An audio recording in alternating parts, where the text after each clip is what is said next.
La Deporteca Nocturna, con Natalia Freire. Bienvenidas, bienvenidos a La Deporteca Nocturna, el programa de Radio Marca en el que demostramos que el deporte es y genera cultura. Os recuerdo que tenéis un correo electrónico, ladeporteca@gmail.com, y también una cuenta de Twitter, o llamadle X, @ladeporteca, donde podéis comentar y sugerir todo lo que queráis. Este programa ni ningún otro serían posibles sin los técnicos, así que muchísimas gracias a todos los compañeros técnicos que me ayudan cada día. Arrancamos ya.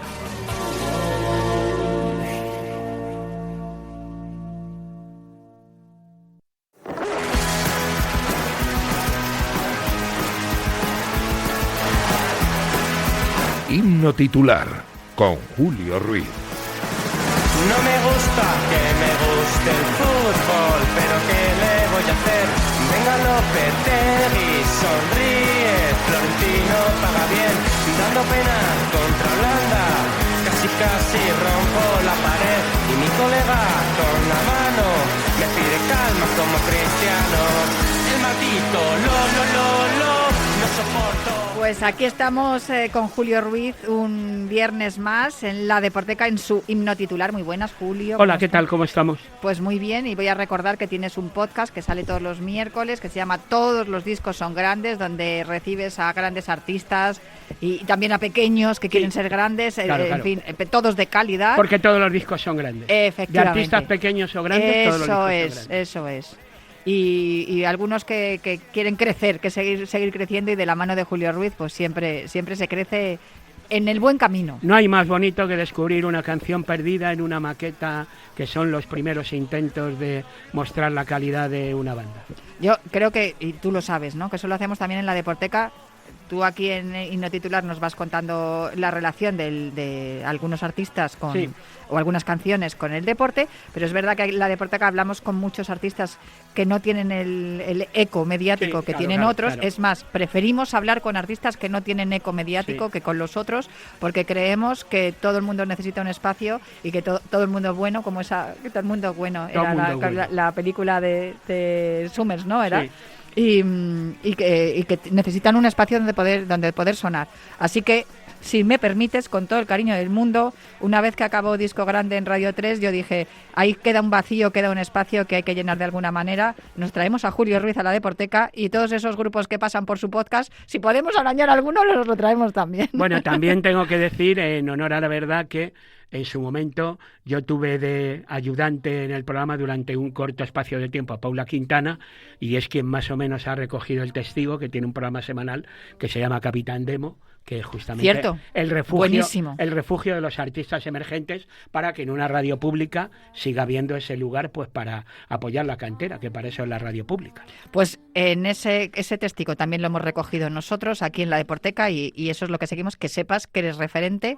Gracias. Que has dejado un legado y que el legado va a continuar, vamos, o sea. Como legado dejó esta cantante que lamentablemente falleció a los 56 años, hace 2 años, en 2023, irlandesa, año 94, el cuarto álbum llamado Universal Mother, que tenía, por cierto, una versión del All Apologies de Nirvana. Estamos hablando de Sinéad O'Connor. ¿Y por qué viene una cantante tan trascendental?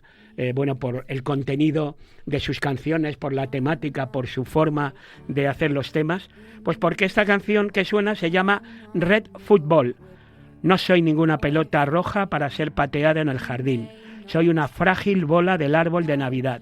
Mi piel no es una pelota de fútbol. Mi cabeza, mi cuerpo, mi vientre, mi corazón.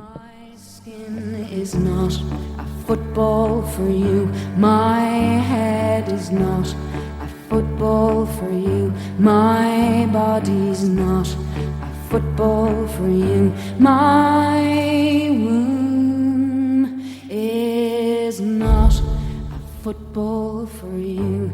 My heart is not football for you. I'm not no animal in the zoo. This animal will jump up and eat you. I'm not no animal in the zoo. And I've every intention of leaping up and getting you.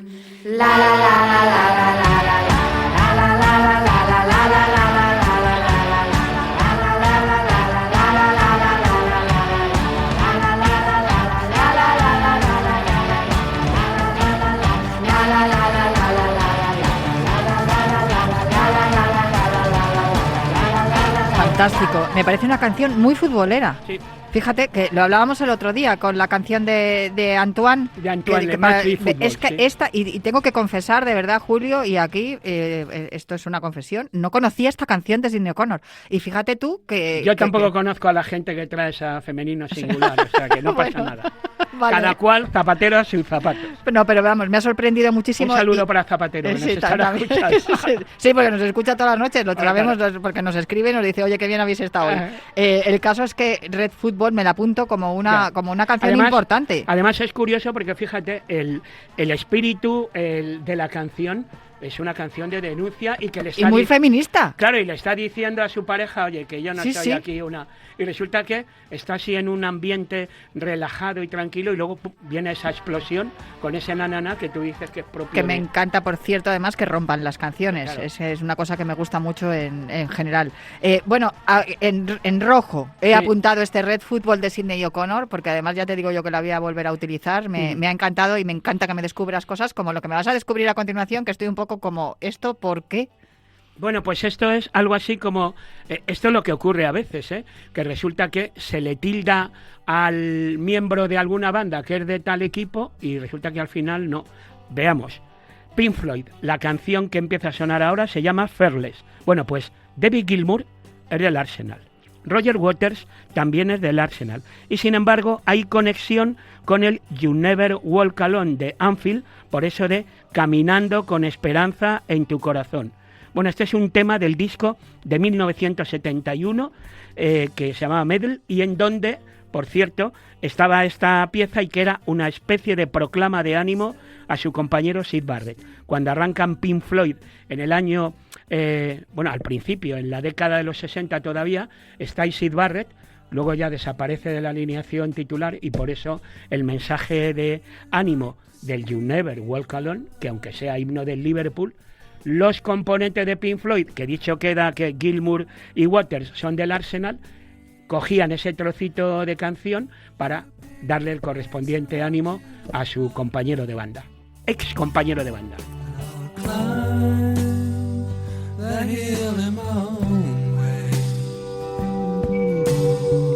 Just wait a while for the right day. And as I rise above the tree line and the clouds, I look down, hear the sound of the things you said today.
Es brutal porque ya lo he contado algunas veces, ¿no? Que de los primeros discos que yo escuché, o los primeros discos que me llenaron Sí. o me enseñaron a mí a amar la música fueron los discos de Pink Floyd que tenía mi tío Tinín en su habitación de soltero antes Sí. de irse de casa de mis abuelos, y yo, que era una canija, siempre corría el pasillo para llegar hasta la habitación del tío Tinín y él siempre me enseñaba, pues siempre sonaba música en su habitación y me enseñaba los discos que estaban sonando, y estaban los Rolling Stones, estaban los Pink Floyd, me acuerdo siempre de eso, y es cierto que son fácilmente reconocibles. O sea, escuchas 4 acordes y ya sabes que son Pink Floyd. Y esta relación así que me cuentas con el fútbol me encanta, porque no tenía yo ese vínculo y ahora ya sí. Fíjate tú de qué manera tan curiosa empalman los nombres de dos equipos de la Premier, el Arsenal y el Liverpool, y además involuntariamente, porque por un lado hay componentes de Pink Floyd que militan en un determinado equipo y sin embargo está la conexión vía canción de un himno del Liverpool, o sea, de un himno postizo, porque siempre decimos lo mismo, hay himnos titulares y hay canciones que adapta la grada y que adopta la grada y que bueno... Pues el caso del de Gerry and the Peacemakers. Efectivamente, por ejemplo, sí. Me encanta, himno titular y no oficial. Claro, de ahí el nombre de esta sección de Julio Ruiz. Da gusto escucharte, Julio. Bueno. Se lo estaba diciendo ahora a Luis. Qué gusto da escucharte, de verdad, y cuánto aprendemos. Muchísimas gracias infinitas siempre por dedicarnos estos minutos aquí en la Deporteca. Que se quede sonando Fearless, Pink Floyd.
Tú antes molabas, la sección literaria de Marcos Pereda en la Deporteca. Y lo que surja.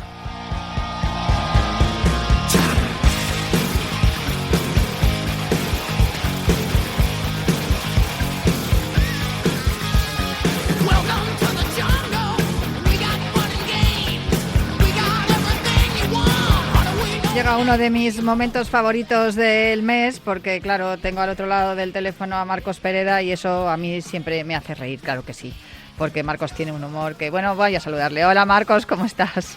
Hola, muy buena, vaya meses de mierda, tío. Sí, es uno de tus momentos favoritos.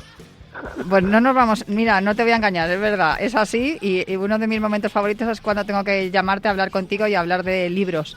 Pero ya sabes que es porque es de Alepo. No, a ver, a mí me gusta hablar contigo de cualquier cosa, pero de libros me gusta especialmente y más ahora que vamos a hablar de un libro que tiene mucho que ver con la actualidad, que es algo que siempre hemos intentado hacer en este programa y en esta sección, ¿no? Que juntarnos con la actualidad. Últimamente hacemos lo que nos da la gana, la verdad. Sí. Pero es que tengo en mis manos un libro que se llama El Giro de Italia, crónicas sobre ruedas, bicis, historias y decepciones de la carrera que forjó los mitos, escrito por Marcos Pereda y publicado por Libros de Ruta. Jope, y estamos en pleno Giro de Italia. Es que, vamos, más bien tirado no puede estar. Sí, y luego es algo muy guapo en la solapa, que es una cosa que hay que cuidar bastante. Y yo creo que es un libro perfecto para estos días, ¿no? Sales muy guapo en la solapa, pero me vas a perdonar. El mérito lo tienes como escribes, que dices tacos hasta escribiendo, que es que hay que ver, ¿eh? No jodas. Sí. Así todo el día, así es que es imposible hacer en serio una sección con este hombre. Pero no me digas eso. Hombre, digo tacos dando clase de historia al derecho, no lo voy a decir escribiendo. Madre mía, esa asignatura es difícil, ¿eh? Te lo digo yo que está mi hija estudiando derecho, pero le gusta. Está chupada, sí. No, sí, está muy bien. Es muy fácil. Depende del profesor que te toque. En cualquier caso te decía que no tienes mérito porque tú eres guapo. Entonces salir guapo no tiene mérito. Tiene mérito Eso también es verdad. Claro, tiene mérito, los que somos guapos no tenemos mérito, hemos nacido así. Tiene mérito todo lo que escribes en este libro, pero resulta que hoy tenemos un invitado y esto es como, te voy a decir, como un partido de tenis o un combate de boxeo. A un lado, en el rincón rosa, el Giro de Italia. Al otro lado, en el rincón amarillo, el Tour de Francia. Crónicas sobre ruedas, las mejores historias de la gran vuelta más importante del mundo, de Jesús Gómez Peña. Ahí queda eso. Jesús Gómez, ¿cómo estás? Hola, pues lamentablemente yo soy el feo del grupo, por lo que veo. Pero bueno, No, de eso nada, que en la solapa... a ver, es verdad que no tienes el pelazo que tiene Marcos, eso hay que asumirlo, está claro. Pero tienes cara de intelectual, que igual Marcos también tiene un poco, pero no tanta. No tanta. Claro. Bueno, a mí el pelo ya me está creciendo más por la espalda que en la cabeza, pero eso es cuestión de la edad. Ya. No, por eso es porque eres de Baracaldo, o sea, También. Tiene que ser así, Jesús. En cualquier caso, claro, lees el título de los dos libros que yo tengo en mis manos ahora mismo y te lees los dos libros y encuentras una diferencia. No sé si vosotros también lo tenéis claro, ¿no? Que hay una gran diferencia entre el Tour de Francia y el Giro de Italia. Sin embargo, a mí me parece que las dos están equiparadas, ¿no? En altura, no sé si en popularidad, pero yo creo que las dos son las dos grandes carreras de la historia, por muchas razones, Jesús. Bueno, son distintas. Las dos son carreras centenarias. El Giro, bueno, es una carrera más nacional de Italia y es una carrera, digamos, que es apasionante. Es una carrera que lo tiene todo. Incluso yo creo que hasta el mes en el que se disputa es mejor que julio, porque hay la posibilidad de que tengas frío, de que tengas climas muy distintos, ¿no?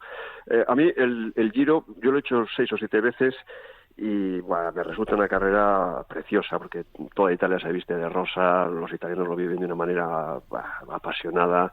El entorno es fantástico, yo creo que es el mejor del mundo para andar en bicicleta, y lo que pasa que el Tour es eso sí, ya es un acontecimiento de talla mundial, es la mejor carrera del mundo. Cualquier cosa que haces se multiplica por 100 desde el punto de vista mediático, y evidentemente las grandes leyendas tienen que pasar por el Tour para ser eso, ¿no? Para ser mitos del ciclismo. Esa es posiblemente la diferencia, Marcos. ¿Coincides en que el Giro es una carrera más nacional, más propia y quizá más romántica, puede ser? Sí, también tiene su punto. A ver, el Tour es el Circo del Sol y el Giro es el Circo de Ángel Cristo y Bárbara Rey, con los leones ahí muertos de hambre y tal. Entonces eso, tiene también ese punto de que todo puede pasar, ese punto, yo lo cuento muchas veces, ¿no? Ese punto italiano de siempre media vuelta de tuerca más, ¿no? Media vuelta de tuerca al histrionismo, la camisa media vuelta de tuerca más chillona, este tipo de cosas que el Giro yo creo que asume con mucha naturalidad y que incluso hace exhibición de ellas, ¿no? De esa italianidad, de ese espíritu italiano, y que la hace muy divertida. El Tour es mucho más serio, el Tour ahora mismo es mucho más grande. Bueno, si hablas con gente dentro del pelotón te dicen que el Tour a nivel publicitario les puede ser igual el 85% de todo su año. Eso también nos deja a los que escribimos sobre estas cosas espacio para en estos lugares un poquitín menos mainstream, ¿no? Como dicen ahora los modernos, pues expresarnos y bueno, pues ir con un poquitín más de malicia y con un poquitín más de chiste. Sin duda, no sé, a mí me da la sensación de que una carrera no podría, con lo diferentes que son, como estáis comentando, pero una carrera no podría sobrevivir sin la otra. O sea, que al final, no sé si hay cierta rivalidad. Tú, Jesús, que eres experto bueno, Marcos también, pero que eres experto en la información del ciclismo, no sé si tú lo has notado alguna vez en las redacciones donde has trabajado, que cuando llega el Giro es como una especie de un concierto y llega el telonero que lo hace fenomenal y luego llega la gran estrella y a lo mejor no está tan bien. No sé si te ha ocurrido alguna vez.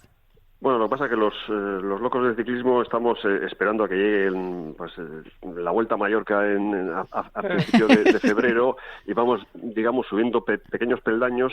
Llega la Vuelta al País Vasco, llegan las clásicas, antes ha llegado la Milán-San Remo. La Flecha Valona, todo. Eso es, y enseguida ya, en mayo, que ya digo que es un mes para mí magnífico para andar en bicicleta, nos llega el Giro de Italia, ¿no?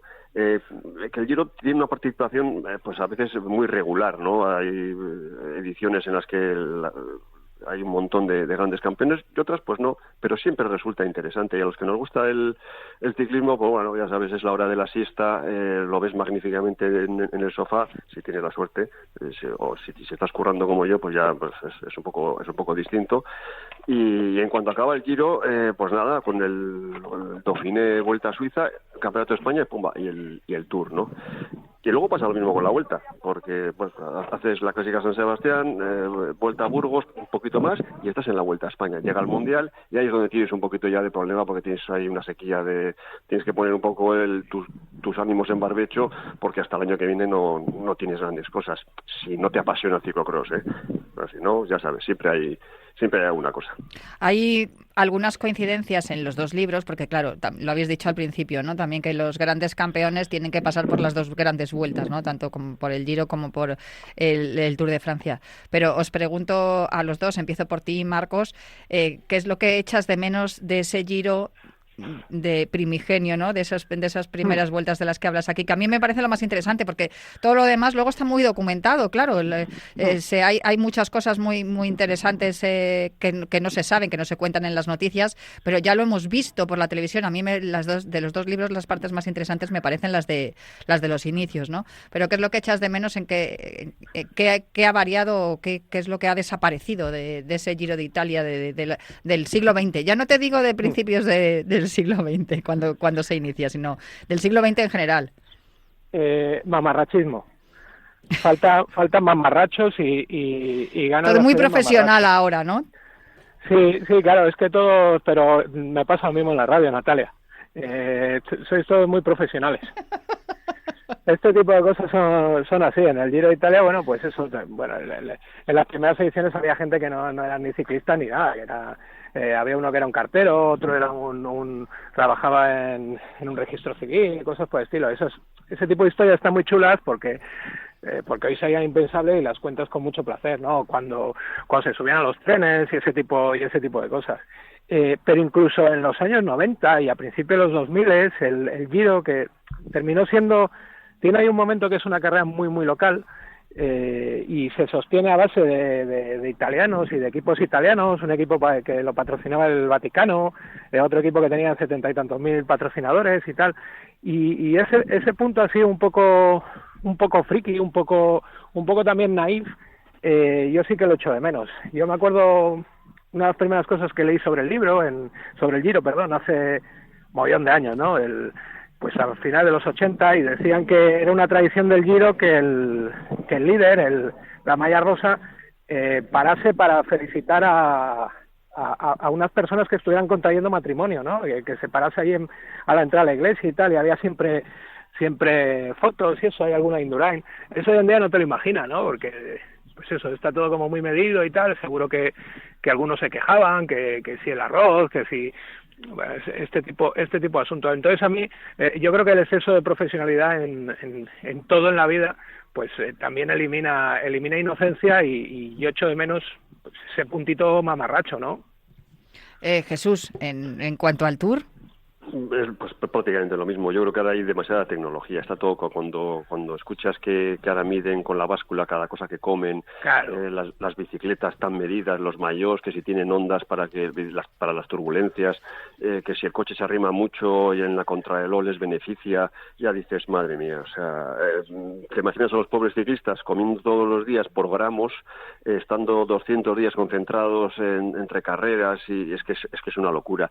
Y hombre, le ha quitado le ha dado mucha igualdad al ciclismo. Entre los 150 mejores corredores del mundo, pues no hay tanto, salvo la media docena hasta que ganan siempre todas las carreras, las diferencias son mínimas.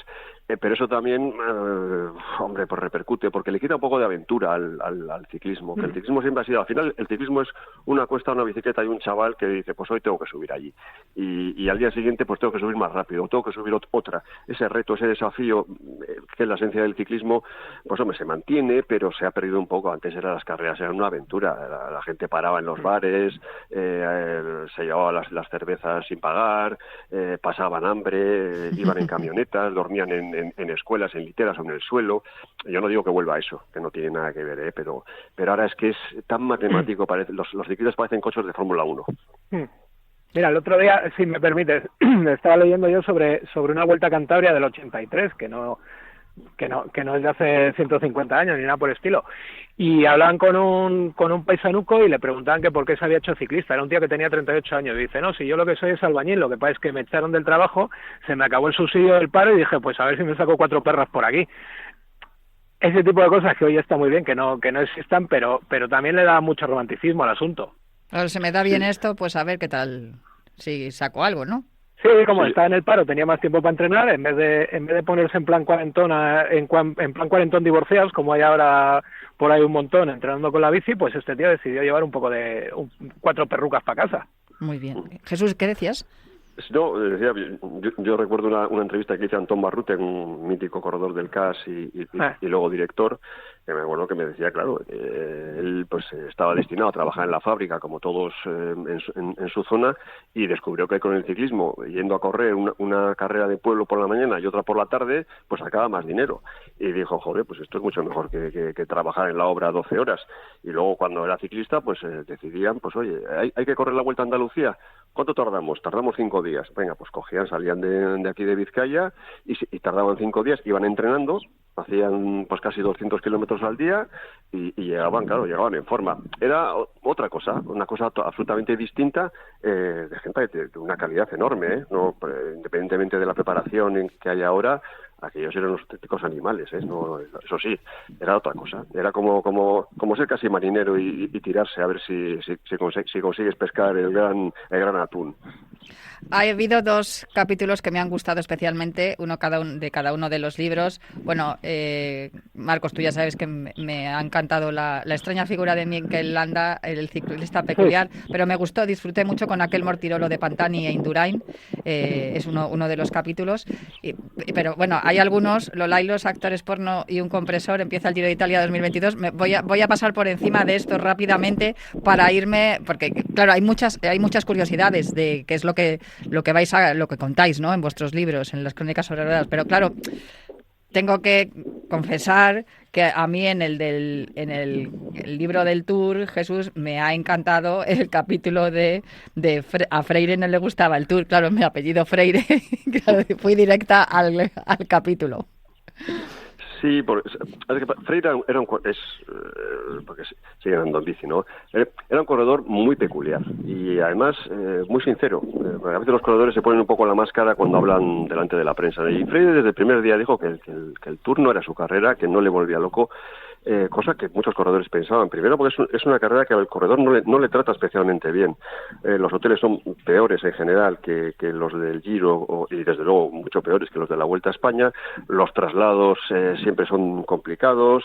Yo le he visto al Alberto Contador, que era líder del Tour, en un hotelito de 4ª categoría con 30 y tantos grados en la habitación y tener que ir su masajista a un supermercado a comprar hielo para ponerlo delante de un ventilador y hacer una especie de aire acondicionado. Y te hablo de los años 2000 y pico, o sea, no es una cuestión vieja.